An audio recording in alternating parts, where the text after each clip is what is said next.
সরকারি নার্সিংয়ে চান্স পাওয়ার জন্য প্রত্যেকদিন কত ঘন্টা পড়াশোনা করা উচিত, এই প্রশ্নটা তোমরা অনেকেই করে থাকো, আর এই প্রশ্নটা তোমাদের আসলে জানাও উচিত।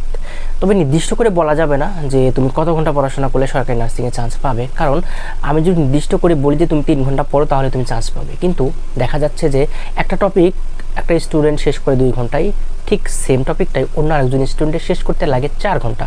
তাহলে আমি যে 3 ঘন্টার কথা বললাম, তুমি তো 3 ঘন্টায় পড়া শেষ করলা, মানে 2 ঘন্টায় সে টপিকটা শেষ করলা, তোমার 1 ঘন্টা আরও বেঁচে যাচ্ছে, কিন্তু অন্য একজন স্টুডেন্ট সে ওই টপিকটা শেষ করতে তার 4 ঘন্টা লাগে, তার মানে সে 3 ঘন্টা পড়ে থেমে যাবে, 1 ঘন্টা সে গ্যাপ পড়ে যাবে। তো এইভাবে যখন সে গ্যাপগুলো কন্টিনিউ করে যাবে, শেষ মানে পর্যায়ে যে দেখা যাবে যে তার নার্সিং সিলেবাসটা শেষ হচ্ছে না, সে রিভিশন দিতে পারতেছে না, আলটিমেটলি তার চান্সটা মিস হবে। তো এই জন্য নির্দিষ্ট করে বলা যাবে না যে তুমি এই কয় ঘন্টা পড়ো তাহলে তোমার চান্স হবে, সেই সময়টা তোমারই নিজেরই বের করতে হবে যে আসলে তোমার কত ঘন্টা পড়া উচিত বা কত ঘন্টা পড়লে তুমি সেটা কাভার করতে পারবে। এই জন্য তোমাকে প্রথমে যেটা করতে হবে, একটা প্ল্যান করতে হবে। তোমাকে নার্সিংয়ের জন্য যে টপিকগুলো আছে সেগুলো সিলেক্ট করতে হবে, সিলেক্ট করে সেই টপিকগুলো তোমাকে ভাগ করে নিতে হবে। অর্থাৎ প্ল্যানটা এমনভাবে করতে হবে যাতে তুমি সিলেবাসটা শেষ করতে পারো এবং শেষের দিকে যে আবার রিভিশনে দিতে পারো। তাহলে সবগুলো টপিক যখন তুমি সিলেক্ট করবা এবং সেই টপিকগুলো ভাগ করে নেবা যে দিনে তুমি কয়টা টপিক পড়লে সিলেবাসটা শেষ করতে পারবা, দিনে 2টা টপিক না 3টা টপিক। তো তুমি যদি দিনে 2টা করে টপিক পড়ো তাহলে প্রথম দিন 2টা টপিক পড়বা, দ্বিতীয় দিন 2টা টপিক পড়বা, তৃতীয় দিন 2টা পড়বা, চতুর্থ দিন 2টা পড়বা।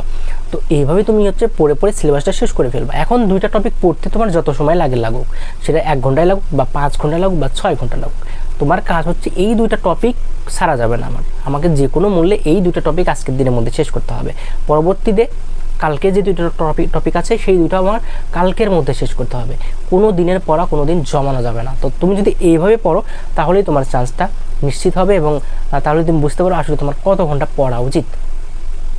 ঠিক নির্দিষ্ট একটা টাইম না, তোমার টপিক শেষ করতে কত ঘন্টা সময় লাগবে সেটা তোমার উপর ডিপেন্ড করবে। এবং তুমি যখন যে 2টা টপিক শেষ করে ফেলছো খুব কম সময়ের মধ্যে, 2 ঘন্টার মধ্যে বা 3 ঘন্টার মধ্যে, বাকি সময় কি বসে থাকবে না, তখন তুমি আগের পড়াগুলো রিভিশন দিবা।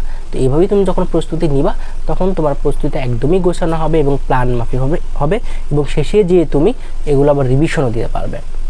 আশা করি তুমি অ্যান্সারটা পেয়ে গেছো আসলে তোমার কত ঘন্টা পড়া উচিত।